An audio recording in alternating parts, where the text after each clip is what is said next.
Yeah, I got some photos I can show you. I took that wall out and clear up to the second floor.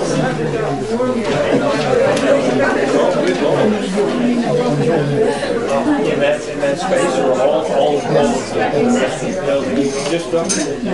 You know who you're talking, right?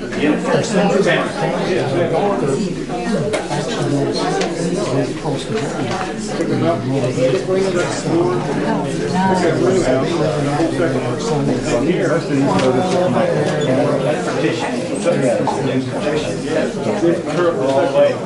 that's up to the rafters in the attic. Wow. Those walls the whole way up. Does it show anywhere where they're on the table? Scope Society, we are overwhelmed. Really, we thought 12 or 15 people or something. Quite pleased. So we hope you enjoy it. I don't think your thing's working, is it? Is there a switch on the mic? It is? Oh, okay. Not too loud. Okay, can we all hear?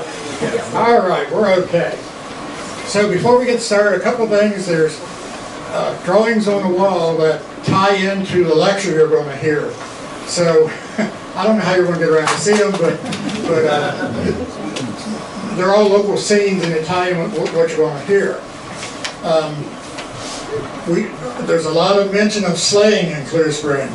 There is a 19th century Spiegler sleigh made in Clear Spring. So as you hear all the talk about sleighs. Can two people sit here? Anybody want to sit in the sleigh? Two seats. Two light people. I wouldn't want one. We have two sleigh seats. Anybody want them?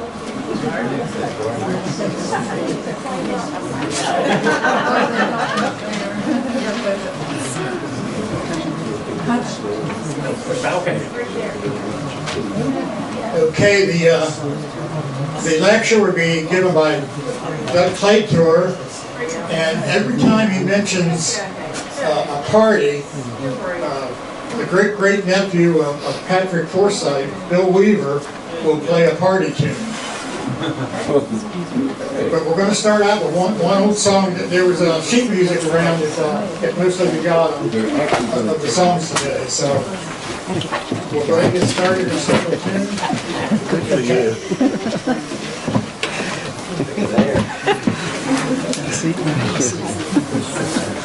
David asked me if I'd be willing to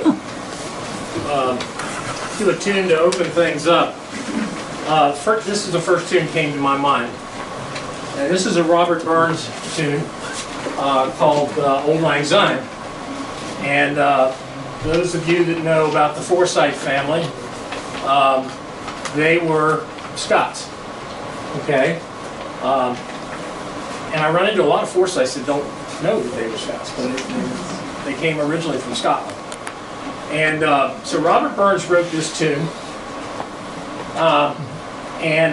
Unfortunately, it did not get published until after his death in 1796, I believe. The story's in your handouts at the top page, so I'm not going to belabor the point with all the little minutiae about that. But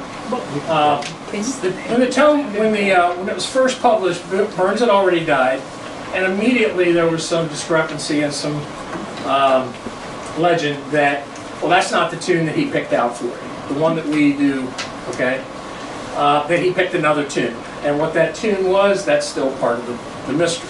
So, anyway, I'm going to play the tune that, Auld Lang Syne, to the tune that we normally know it by.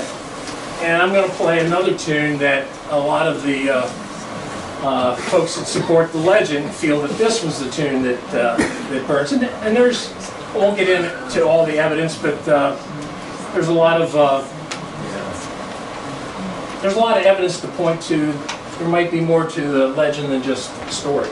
You have to remember, though, for a Scot, okay, they were never ones to let the truth get in the way of a good story.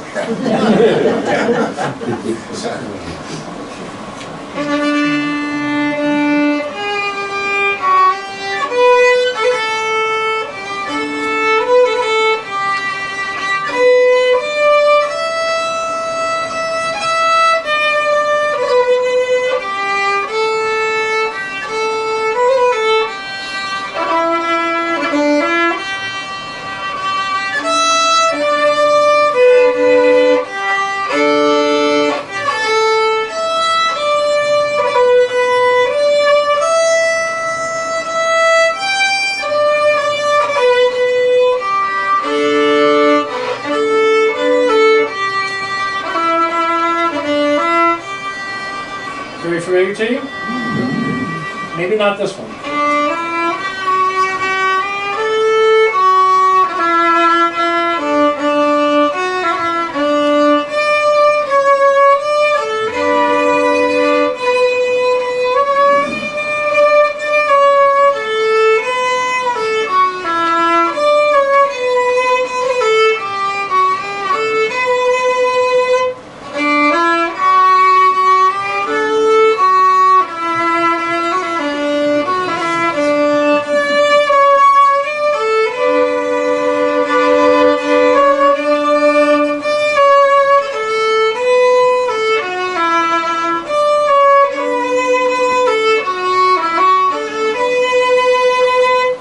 For oh, long ago, my dear, for oh, long ago, we'll tack up a kindness yet, for old long ago. Old long ago is what Old Lang Syne means.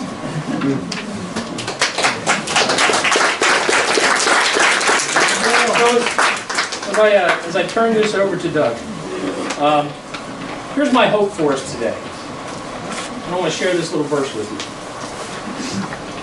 Stand at the crossroads and look. Ask for the ancient paths. Ask where the good way is. And walk in it. And there you will find rest for your soul. So today, as we take that journey into the old long ago, and we go over some of the stories, I just, it's my hope, it's my prayer that you will be able to take rest in that today. And just enjoy the stories and give thanks that things have gotten a whole lot easier than what our forefathers had to experience. Doug? Thank you, Bill. For those who may not have heard David say, my name is Doug Claytor, and I'm sort of a native of Frederick, but I'm been in the Clear Spring area for now over 20 years, so I call it home, and I'm very happy to be here.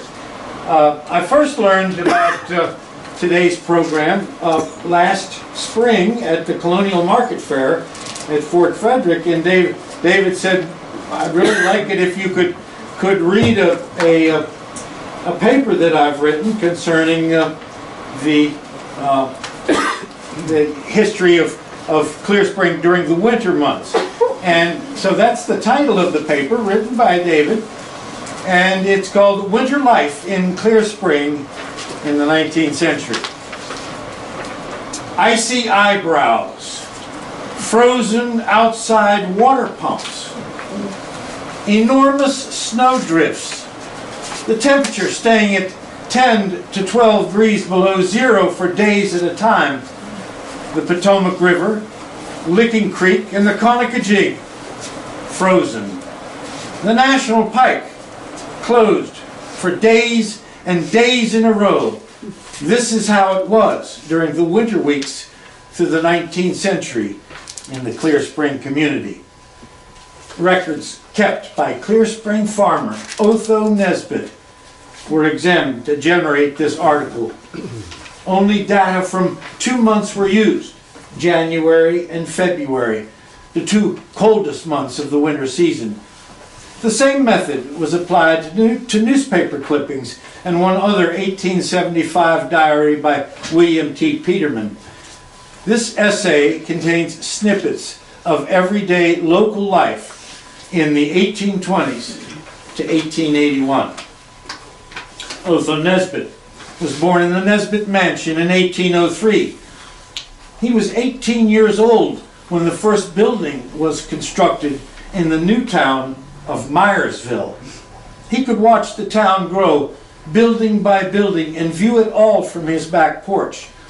Within a time span of 4 years, the town changed its name to Clear Spring.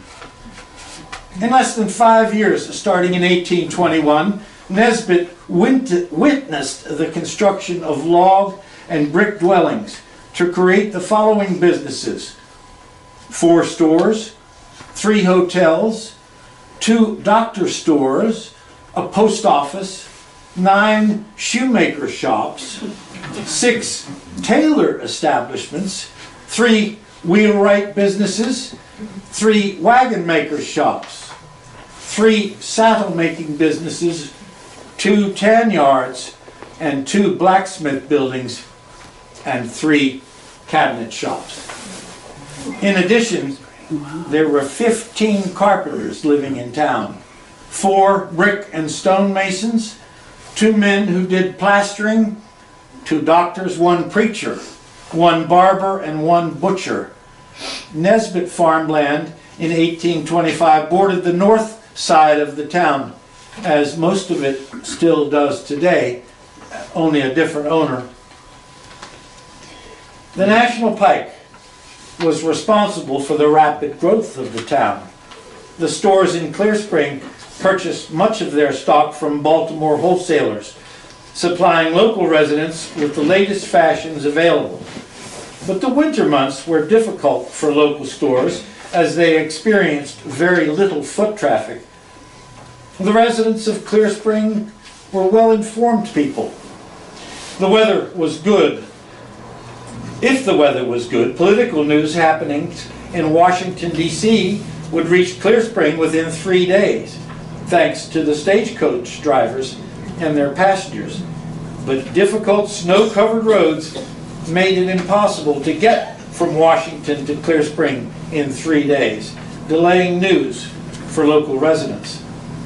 The winter months were busy times for certain local occupations, such as tanners. Hunters sold hides to tanners, as well as farmers who did butchering. In January of 1823, the family of the late Emmanuel France decided to rent his farm and tanning business. The 127-acre property offered a comfortable 2-story home, plus a kitchen, a good barn, and a thriving orchard.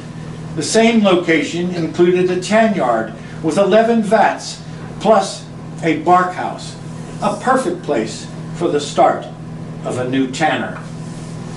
A tanner was a person who treated animal skins and hides to produce leather for saddles, buggy seats, and fine furniture.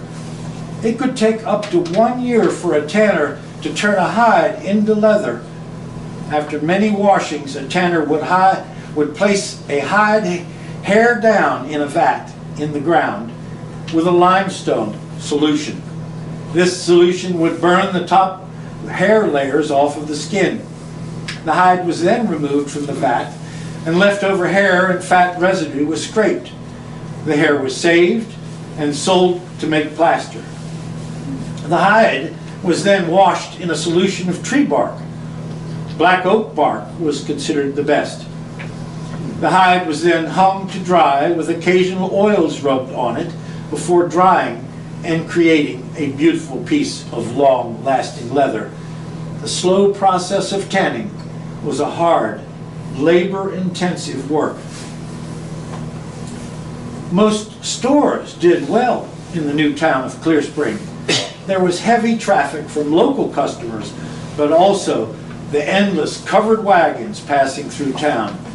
Sidewalks were busy, and yet the Bottler and the Harley store downtown announced in January of 1823 that their store was closing. Some shopkeepers couldn't resist following the wagon trains to the Wild West of Ohio and beyond to start their new businesses. The month of January 1829 brought another doctor to Clear Spring, W.H. Grimes. He offered services in medicine and surgery. Also that month, Charles Edelin opened a store 2 doors west of Draper's Tavern. The store sold dry goods, groceries, liquors, hardware, and cutlery. The new store bought and traded for butter, eggs, flaxseed, and rags. Used rags could be sold to paper mills to produce rag paper, greatly in demand during the 19th century. A February 1829 newspaper had a unique advertisement concerning the Sarah Ford property. It mentioned a new transportation system soon to be part of the Clear Spring community. Her 210-acre farm called Rocky Neck Amended was being sold to settle her estate. It was situated at the neck of the Potomac River. The advertisement stated that the Chesapeake and Ohio Canal, which had commenced in the valley of the Potomac River, would pass through or near this land, which would add very much to its value.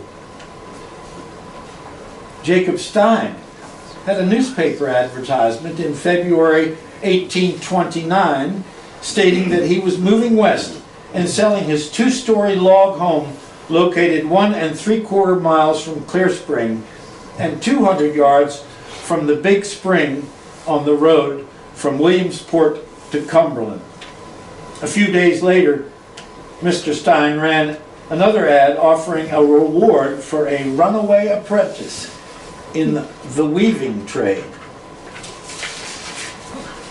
In the winter of 1831, the Maryland legislature appropriated money to transport free blacks and ex-slaves from Maryland to Africa.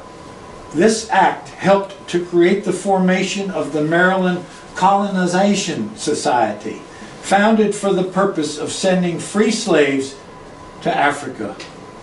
The society was confident that this policy was the remedy to end slavery. In the winter of 1832, the Maryland legislature placed new restrictions on free blacks in order to encourage immigration. Maryland African Americans were not permitted to vote, serve on juries, or hold public office. Maryland unemployed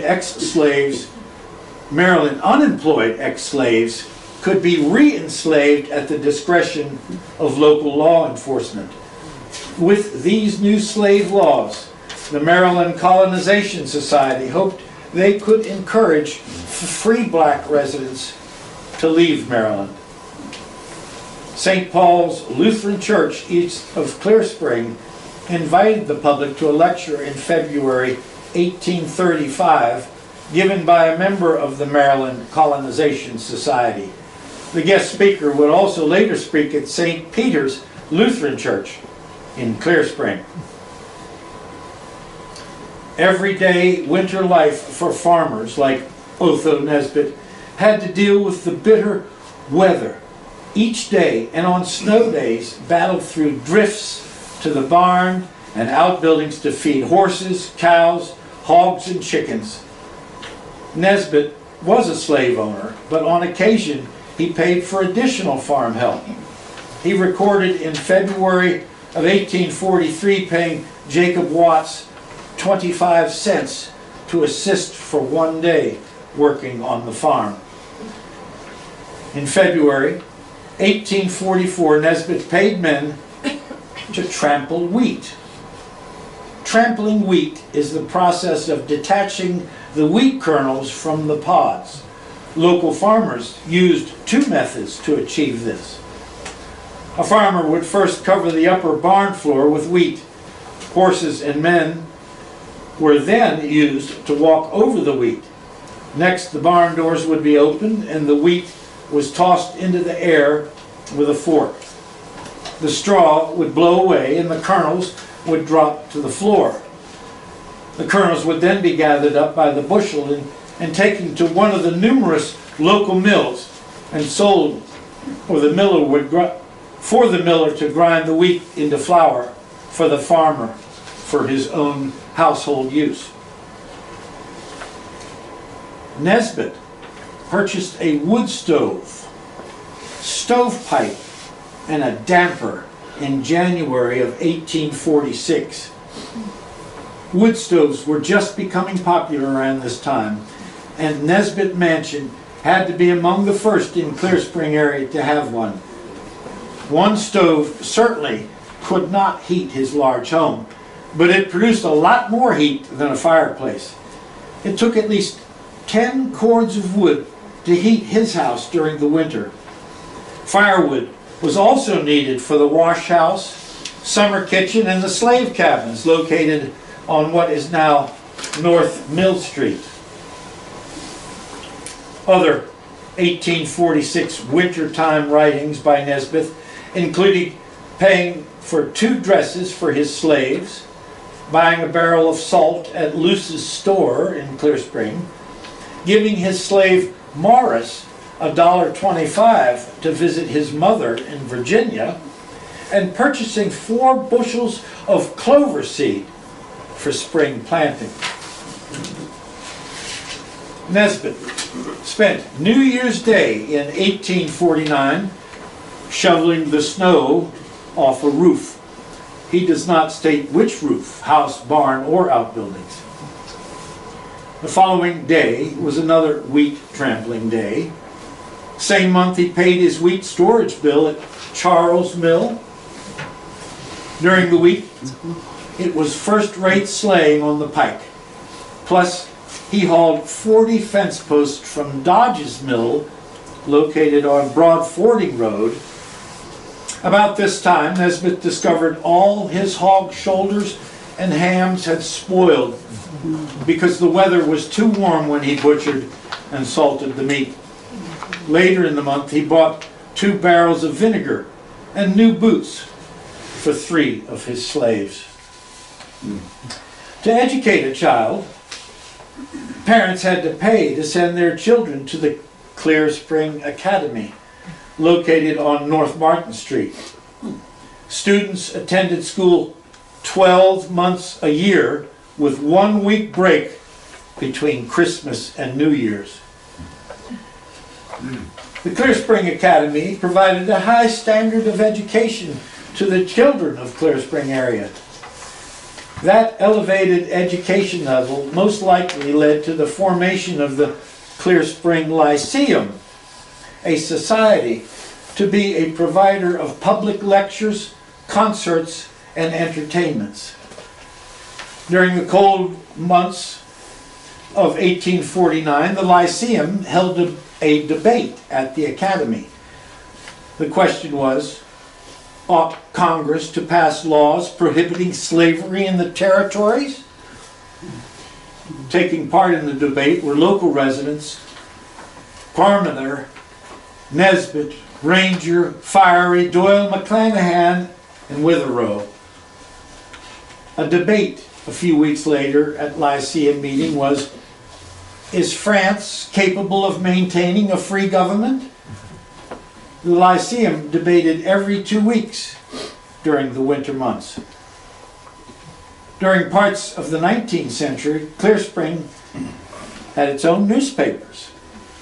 From the Clear Spring Sentinel of January 5th, 1850, Old Winter, the hoary one is upon us. With frost and snow and sharp wind, he speaks his power and tells his moral.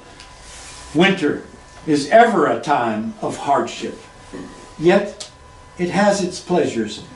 And if its cold winds which freeze the body should only warm the heart, its duties would be well performed. A week later, the same newspaper published on January 19th, 1850, cold weather. Last Tuesday morning was one of the coldest days of the season. The atmosphere appeared to be filled with innumerable small particles of crystallized vapor which floated gracefully and beautifully from the east westwardly. Not to be outdone by the Lyceum on providing culture to the Clear Spring area, St. Peter's Lutheran Church in late January of 1850 had an art exhibit of religious paintings by artist Daniel Gabriel Rossetti, who lived from 1822 to 1882, known for portraits and religious art. Otho Nesbit went to the exhibit and gave a detailed account of a painting of Noah's Ark. In February of 1850, The Forsyth house in the Neck burnt down, recorded Nesbeth. The Neck Nesbeth was referring to as the bend in the Potomac River near now what is the Four Locks area. A few weeks later he wrote, "The local man was taken before the judge and held to bail for $90 for having, as she said on oath, put his hands on her in a tender place." Nesbeth made a note in the same month of the closing of Hull's Foundry, located on Mulberry Street in Clear Spring. This was a large operation that produced butchering kettles, iron pots, firebacks, and other iron items. Later the same month, Farmer Nesbeth butchered a bull weighing 700 pounds and bought a dough tray from cabinet maker Dorrance and paid him with 6 bushels of corn. If anybody not sure what a dough tray is, there's one right there that gentleman's leaning against.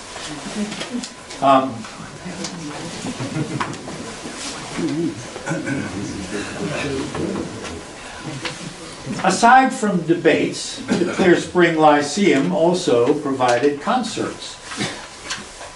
One concert did not go well. In February of 1850, Otho Nesbeth attended a Lyceum program at the Academy.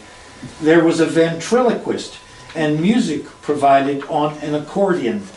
This instrument was invented in Germany in the 1820s and had become popular in the United States in the late 1840s. In addition, there was singing and dancing. On the second night of the show, there was an attendance by about 30 people. Nesbeth stated that there were a lot of boys outside of the Academy. During the performance, stones started to roll over the roof. Ladders were placed up at the windows on the exterior, and boys peeping in, followed by boys slipping in the building, created a tremendous noise and caused confusion. Then the Clear Spring boys tossed in the window a burning cayenne in a pint cup. The performance stopped. According to Nesbeth, many people almost suffocated. A crowd of boys broke in. The adults began yelling for the boys to be ridden out of town on a rail. The boys went behind the curtain and spoke to some of the best citizens of Clear Spring to protect them. It worked.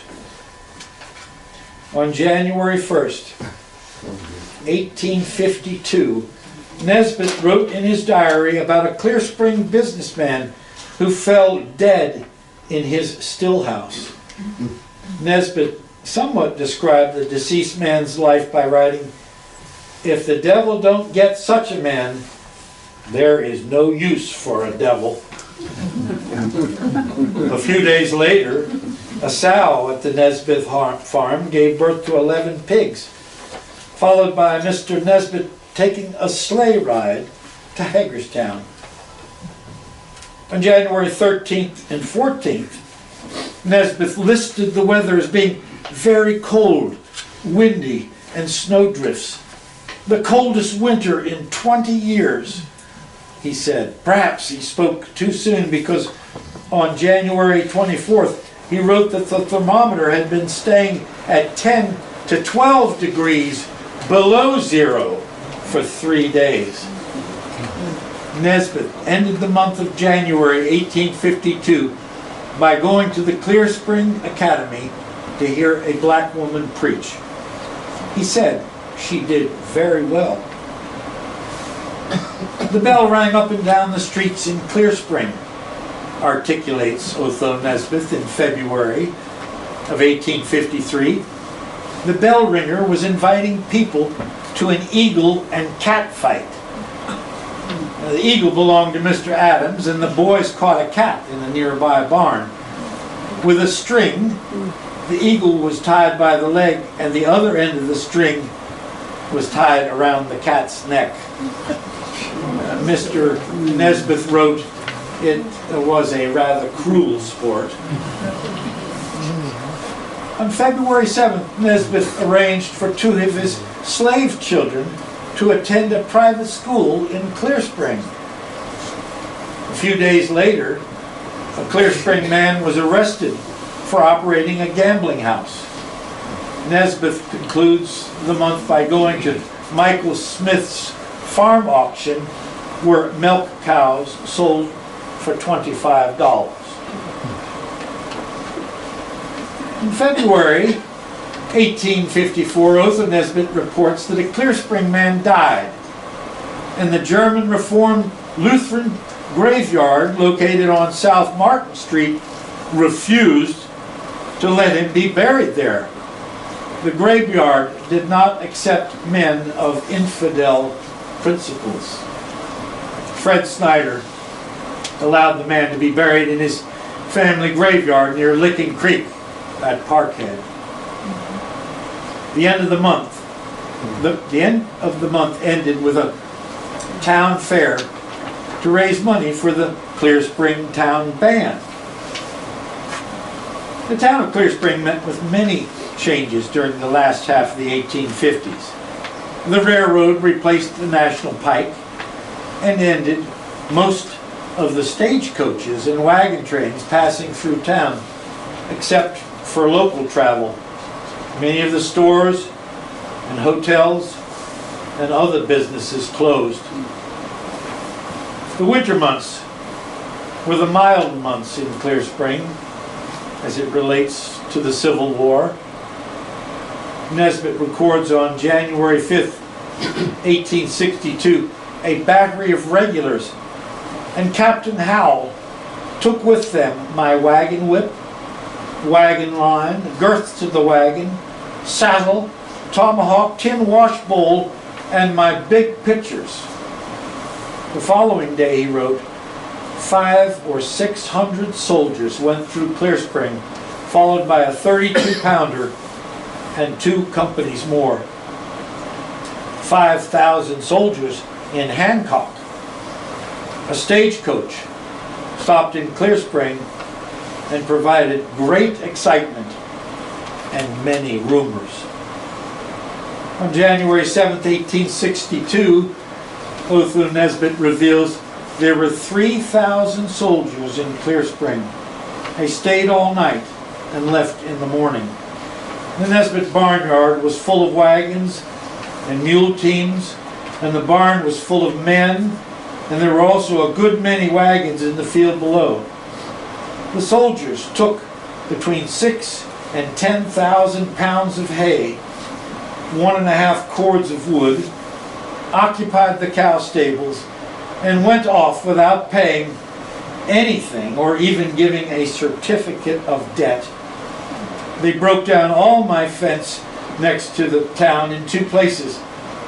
They were quartered in all of the churches, and most of the wagons stood in the street. On January 9th, Nesbit entered in his notes that there were 4 or 5 companies of the 13th Massachusetts quartered in the Methodist Church, and the following night the 46th Pennsylvania Regiment had over 1,000 men in town and in all the churches. And on January 10th, there were another 1,000 soldiers in Clear Spring. The sad news is recorded by Nesbit on the 16th about young Ernst being brought as far as Hagerstown and from there home dead. He belonged to the late Captain Samuel Prather, also of Clear Spring. Officer Ernst died from black measles and was buried at St. Peter's. The national flag lay on his coffin, stated Mr. Nesbit. Clear Spring farmer Nesbit made several recordings during the first days of February 1862. He checked out the top of Fairview Mountain and everything was dull. only finding just a few soldiers. Later, Longstreet's cavalry passed through Clear Spring, and so did Captain Homer's men. On the 14th, Nesbit discloses that his neighbor, Belt Johnson, who resided at Poplar Hall Farm, was badly beaten by some men belonging to the Maryland Regiment. The soldiers were stealing chickens when Johnson came out of his home. The soldiers fired at him, and he fired at them. They left and came back with more soldiers. The soldiers told Johnson he was under arrest, and they were taking him to the fort. When he came outside, they beat him. There were more soldiers in town during February, and near the end of the month, 2 soldiers from the Maryland Regiment shot holes in the pump at the toll gate house. The January highlights in 1863 from Nesbit's diary included Harry Miles, a local black man, shot a 19-pound turkey. John Snyder's child was buried, a little girl nearly 2 years old. Smallpox was in Clear Spring. Nesbit had his slaves vaccinated and noted slaves were running good on the pike. And 100 people were at Dave Seibert's party. Near the end of the month, Nesbit took 30 bushels of wheat to Tice's mill to be ground for his own use. The roads were very bad. Tom Mason died that day about 10 o'clock. Right, Nesbit. February 2nd, 1863 was cold, and Farmer Nesbit had to build a fire in the smokehouse to keep his fresh beef from freezing.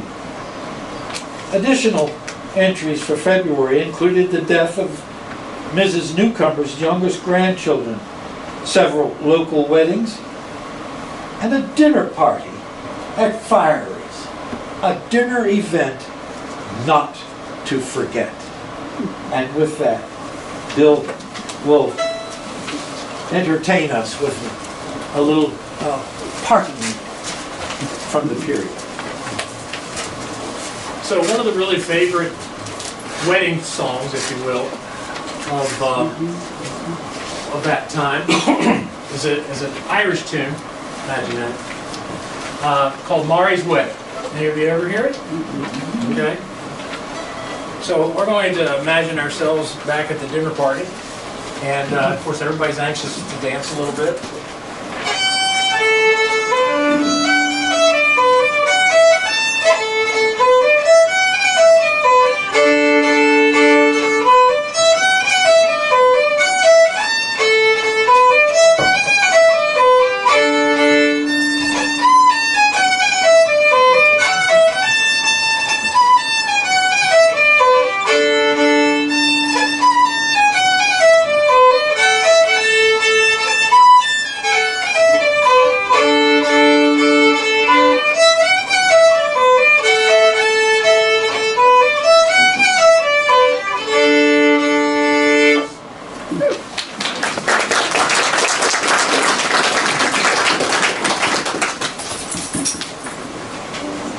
Nesbit characterizes the dinner in the following manner. There were 100 people at the fiery party. As the male guests arrived and went into the house, they placed their hats in windows. He adds, after dinner was over, it was nearly dark and the dancing commenced, and they danced until about midnight. Everyone was then invited to the finish table, where there were plenty of cakes, wines, lemonade, and whiskey. Following refreshments, everyone went back to dancing and danced till near daylight. Adds Nesbit, we all went home with hats on, and some with hats off. He then explains his statement shortly. After dancing commenced after the refreshments, a Columbian band, boisterous roisterers, made an appearance at the front door. The victors were neighbors who were not on the invitation list. While making a hullabaloo outside, they, without being noticed, hoisted the front window and stole the men's hats. Nesbeth records in January of 1864 the return of the body of Abe Soisey coming home, and also the body of Carnes, a sergeant in Firey's company who lived near Green Spring Furnace, near Fort Frederick. He had a wife and 5 children. Both soldiers were shot by rebels. Nesbeth writes the next day the 2 soldiers were buried in the graveyard at St. Peter's Lutheran Church. On February 1st, 1864, with a quill pen, Nesbeth conveys he gave a one-legged man from Virginia 25 cents. A few days afterward, Spangler of Clear Spring died from smallpox. Later in the month, Nesbeth went to parties at Isaac Ankeny's and Sam Seibert's, followed by a party at Mrs. Masters on the other side of Indian Springs. Another party reference. So we shall have another bit of party music. So what were they dancing and what were they listening to? Well, for the most part, during that time period, they would have been doing variations of English country dancing, Scottish country dancing, round dances, square dances, figures, but it was figure dancing, so that couples were in groups, okay? It wasn't until just a little bit later, though, that we got into the scandalous dances, the waltzes, where couples were in way too intimate proximity to one another, and took place in the. But that comes a little bit later. So what kind of music would they have been listening to in the for the barn dance or the country dance? It would have been a combinations of reels, jigs, and hornpipes during that period. Okay, but music, dance music, was getting ready to make a big switch, and that was going to come later in the 1870s and 1880s. But for right now, I'll play for you an old favorite. Actually, 2 old favorites. Hopefully, I can just transition into. But these are Angeline the Baker.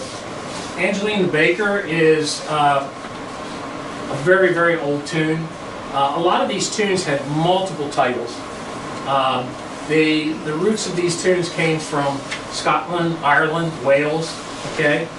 And but when they made their way to America, a lot of them they got new titles. And so here's Angeline the Baker.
The end of that, and that was very common. They would do sets with multiple tunes for the dances. Sometimes they would play the same tune for the entire dance, but if the dance went on for any length of time, the fiddlers would do a multitude of tunes tied together. So that was Angeline the Baker and the High Road to Lytton, which is another Irish tune. David references a number of parties here, so pick another song and I'll read until then. Mrs. Masters' festivities began with quarreling, fighting, shooting, and knocking down. After that, everyone danced until daylight with good music by 3 fiddlers, it recalls Nesbeth. In the last day of February, Nesbeth went to St. Peter's Lutheran Church. The Reverend Graybill delivered a sermon against all societies except the church.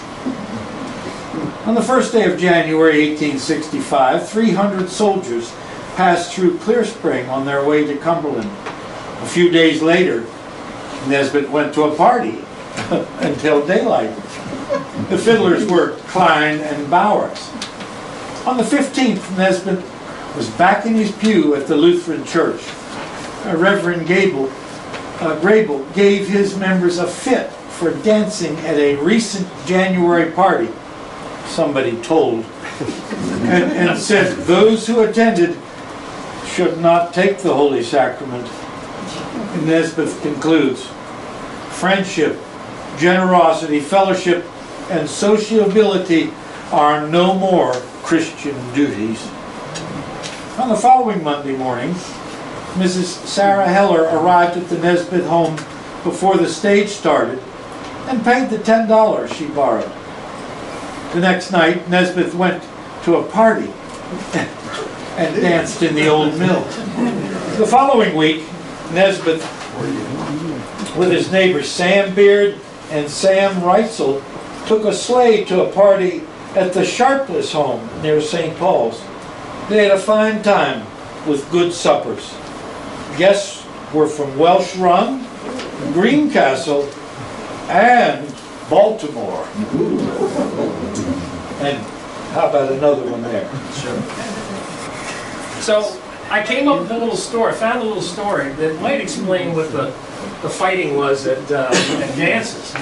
And so in your handouts, if you go to the story under towards the end under dedication, okay, and it talks about a courtship that opened up between 2 folks, okay, and they met at a dance, and at this dance, the gentleman finally got the nerve up to go ask her if she would want to cut this figure with him. So they were doing a type of line dance. Okay, this was not a waltz or anything. And said the fiddler came out and he announced the tune, and the fiddler or the caller, excuse me, the caller came out and he announced the tune. Okay, and then the fiddler played it through one time, so that the dancers, at least they had a warning of what was coming. Okay, and then they were asked to promenade. Okay, a promenade is basically you and your partner are standing next to each other, and you're kind of holding your hands in a like a skating position. Okay, and you march around the room. Okay, and then once they get everybody in place, that signals who wants to participate in this dance. So in the little story that's in there, it talks about them doing a promenade, and then they went into the dance. So what were they playing in the promenade? Well, they were playing a march. Okay, so here's a very typical march that would have been played as the dancers got into position.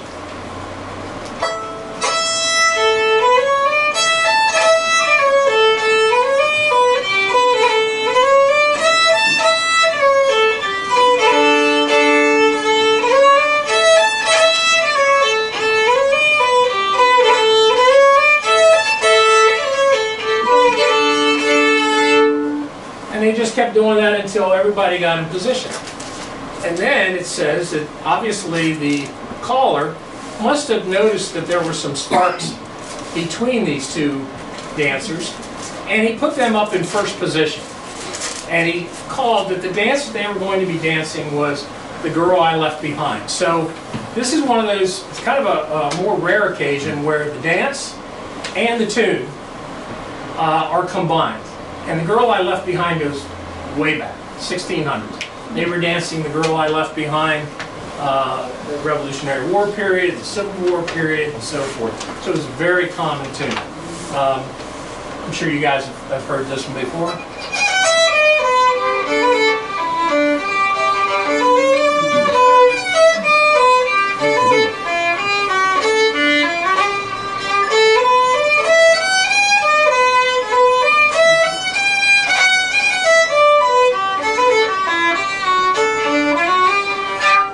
Okay, that's what they were going to be dancing to. I put a link on your handout, and I would encourage you, if you want to know what The Girl I Left Behind, what that dance figure looks like, that's what it looks like. But what's described in the story is anything but that. Because in the story it's described that the gentleman had the right to, instead of taking the hand of the girl in front of him, he could spin around and grab the hand of the girl behind him. Okay? Imagine where that left this young lady. And then some of the more aggressive young ladies did not like being scorned, and so she would try to snag him before he got away. A perfect reason for ending up in a fist fight and maybe even pistols. And the gentleman Yeah. reacting to that as well, So, especially after the whiskey. so yeah, a little sidebar on a dance that that had to have been a local tradition that I had never read about or heard about before. Philip Fellinger announced in the winter of 1865 that he was dissolving his partnership with Felt and Fellinger and was selling his share of the store at a public auction. The building was a two-story brick structure located on Cumberland Street next to the former Adams and Heisinger store. The first floor contained the store plus an empty room suitable for a doctor. The second floor had two rooms, one being used by the Oddfellows and the other as a skylighted Daguerrean gallery. Photographic gallery. February 28, 1865, states Nesbit, very cold. General Robert E. Lee all over. Nothing can go anywhere. It is rough. 2 days later, Nesbit was at a party at the John Ankeny home. A few days after the party, Nesbit had Dave Seibert and a few others at his house for a game of cards. Nesbit reported on February 11th he went to Hagerstown in his sleigh. Saw a man with 9 or 10 fox hides on his back for sale. The 17th was a double party night. One at Seibert's and one at Ernst's. These same names are in this room today, I suspect. The members of St. John's German Reformed Church were renting the old Radical Church building on South Martin Street. But in January of 1866, they had plans to build a brick structure located on Cumberland Street, 3 doors east of South Mill Street, and that is the church that stands today. In charge of the building committee were J.R. Cushwaw and Jonathan Luce. In a January newspaper ad, the church committee was seeking carpenters and bricklayers. In February of 1866, Nesbit had a party at his home. Some of the guests including Reitzel, Cushwaw Klein, Closely, Seibert, Troop, Feit, Ankeny, Lesher, Smith, Bowers, and many more.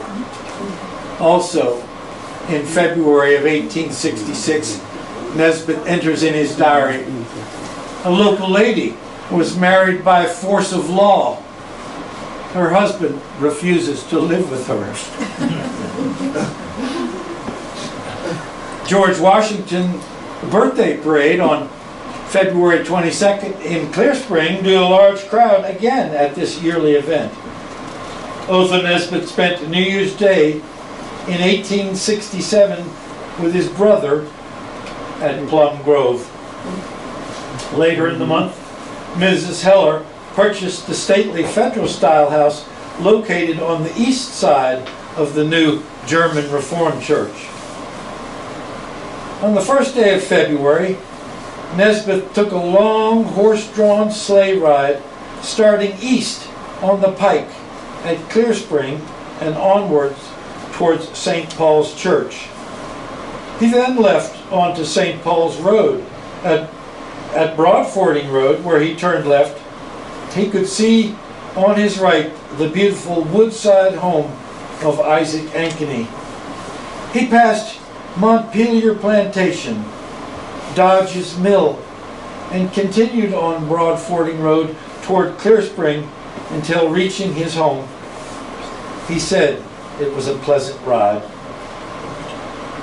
On the final day of February in 1867, Nesbitt talks about his old black sow who died because her throat swelled shut. She had been running through Clear Spring and probably ate some poison. Dellinger had thrown a dead calf in the alley which had died from rat poison. The sow then got poisoned from the calf. The sow had just had 7 pigs, and they were starting to eat cracked corn.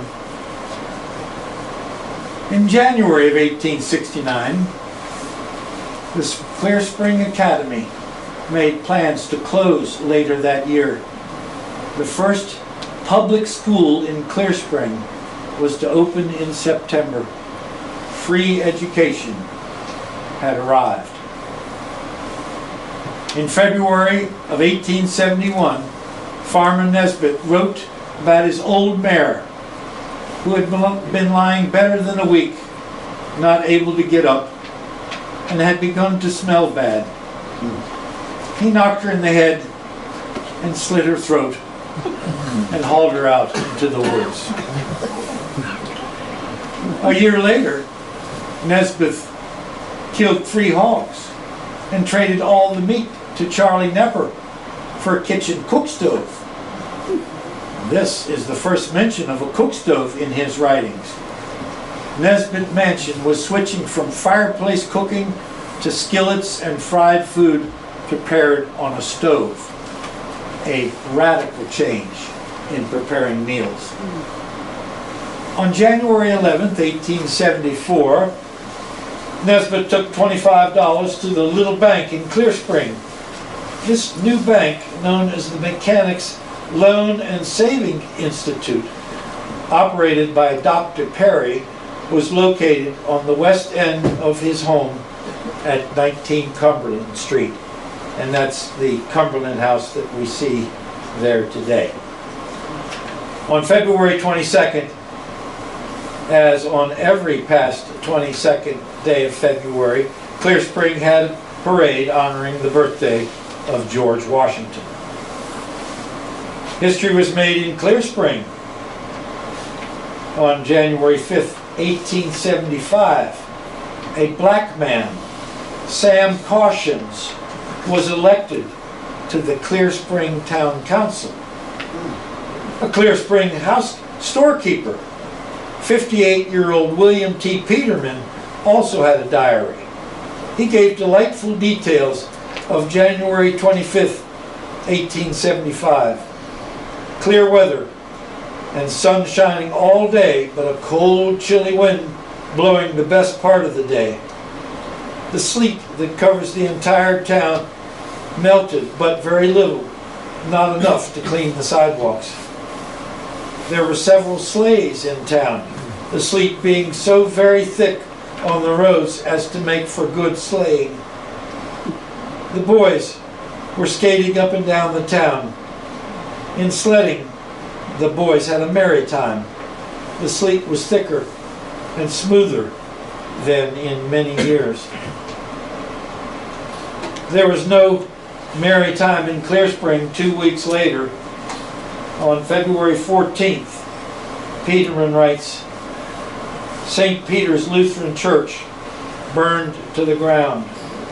Both gable ends fell. The good bell melted up entirely. No more to give that old familiar sound. Both the Lutherans quickly decided to build a new church at the same location, and Peterman was the leading force in this, seeing the project to near completion. Peterman drew up the specifications for the modern church and was involved in every phase of the construction, supervising masons, selecting logs that would be sawed into lumber, collecting funds, burning a brick kiln, laying the cornerstone, ordering shingles, and raising the scaffold to the spire for the newly completed church. However, Mr. Peterson did not live to be a part of the dedication service of the new church. A valuable hotel property came up for sale in the real estate market in February of 1875. The American House, located in the flourishing town of Clear Spring, stated the advertisement. This large brick hotel contained 14 spacious rooms, a pool room, a bar room, a wine cellar, upper and lower porticos in front, also upper and lower porticos on the north and east side of the building. The building was situated on beautiful grounds, plus a garden. The property had all of the necessary stabling for 30 head of horses, with all other convenient buildings, including a large ice house, corn crib, granary, outhouses, and nearby water.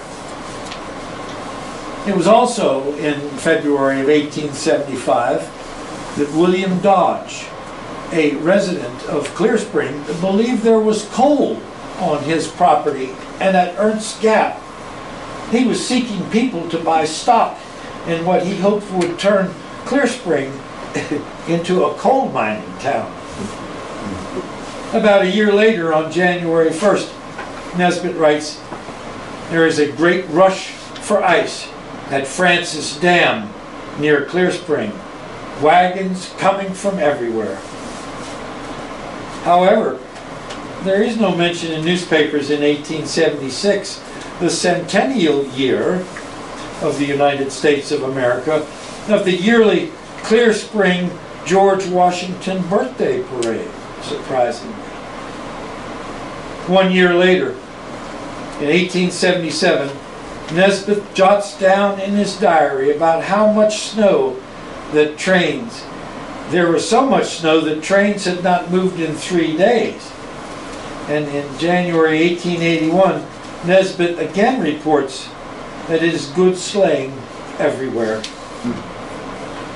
The days of stagecoaches lined up to get into Clear Spring were long gone by the early 1880s. Only a few stagecoaches passed through Clear Spring weekly. The National Pike, in many places, was growing tall in grass and weeds. Most of the stores and hotels had closed. It was a bleak time for many town residents and rural people. The safe local occupations for this time period and forward were carpenters, canal workers, blacksmiths, wheelwrights, masons, coopers, saddle makers, and tanners. Farmhands felt safe in their jobs in the future, milking cows by hand and picking and husking corn, orchard work, trampling wheat, and using horses to plow fields. The Spickler buggy manufacturing business, who made this sleigh, dating back to the 1850s and locating a few miles east of Clear Spring, was thought to be a safe, thriving business forever. Undertakers, indeed, felt very secure in their occupation. Our ancestors survived changing times and the cold winter days of snow, freezing rain, and the wind of the 1880s. And for them, any sign of springtime offered them hope that they had survived another winter. Signs of hope in February were few. But a future Clear Spring historian, the late Hilda Franz Cushwall, provided one gleam of springtime hope shared by neighbors of our past in the 19th century. She wrote about this sign of promise in February 1950 in her poem called Winter Magic. The first frosty grip of winter has lost its hold on me, for I am deep in visions of a springtime soon to be. Amid the snows of winter and the fierce winds about, the mailman brings us magic. The seed catalogs are out. Although the winds may whistle and the snow piled high outside, the rainbow hues of summer are by my fireside. Larkspur, poppies, lilies, colors gay indeed, and again our hearts are lifted by the challenge of seed. Hilda Cushwall, whom I'm sure many of you knew, lovely lady. And before I stop, since I happen to have your attention, I would like to recite a poem that is my favorite. It's Robert Frost's Stopping by Woods on a Snowy Evening. Whose woods these are, I think I know. His house is in the village, though. He will not mind me stopping here to watch his woods fill up with snow. My little horse must think it queer to stop without a farmhouse near, between the woods and frozen lake, the darkest evening of the year. He gives his harness bells a shake to ask if there is some mistake. The only other sound's the sweep of easy wind and downy flake. The woods are lovely, dark and deep, but I have promises to keep and miles to go before I sleep, and miles to go before I sleep. Thank you very much.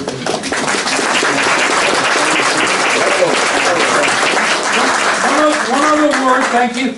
I would also like to give a round of applause for David Wiles, who wrote this wonderful and put this work together and arranged for us to be here today. Thank you, David. And we can all, we got the green light now on the coffee pot. Yes, we do. We also have the 250th coin that they're giving out. Every town has a coin for the 200th anniversary of the country this year. So get a coin. They're collector's items. Or will be someday. They're right beside the donation card. Coffee, punch, cookies, cheese.